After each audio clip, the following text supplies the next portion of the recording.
नेपाल शिक्षक महासंघ आन्दोलनका कारण वैशाख 11 गतेदेखि हुने गइरहेको क्लास 12 को परीक्षाको डेट सर्ने खतरा बढेको छ।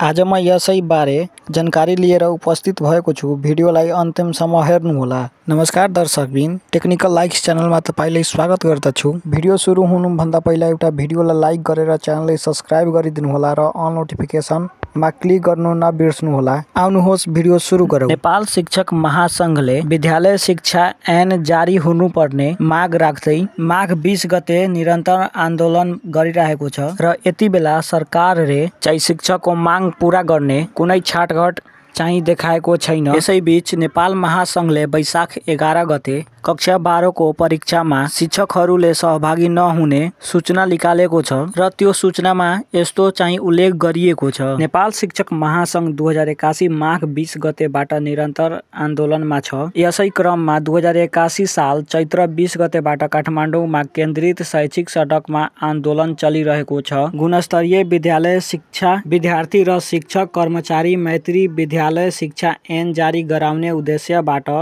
गरिरहेको यो अन्तिम र निर्णायक आन्दोलन हो। यो आन्दोलनलाई अझ सशक्त बनाउन 2081 साल चैत्र 25 गतेबाट आम शैक्षिक हडतालको घोषणा गरिएको कुरा बितिँदैछ। त्यसैले देशभरबाट सबै विद्यालय अनिश्चितकालीन बन्द गरी काठमाडौँको शैक्षिक सडकमा आन्दोलनमा अनिवार्य सहभागी हुन आउनुहुन हामी सबै प्रधानाध्यापक शिक्षक कर्मचारी साथीहरूलाई आग्रह गर्दछौँ। यसमा चाहिँ स्पष्ट लेखिएको छ, जबसम्म हामी शिक्षकहरूलाई माग पूरा भएन भने हामी आन्दोलनमा उत्रिनेछौँ र साथसाथै क्लास 12 को परीक्षामा हामी सहभागी हुने छैन। यो थियो चाहिँ नेपाल शिक्षक महासंघको आन्दोलन गराउनेको बेहोरा। तपाईँ पनि यसलाई पोस्ट गरेर पढ्न सक्नुहुन्छ। आजको भिडियो यति नै। म भेट्छु फेरि अर्को भिडियोमा।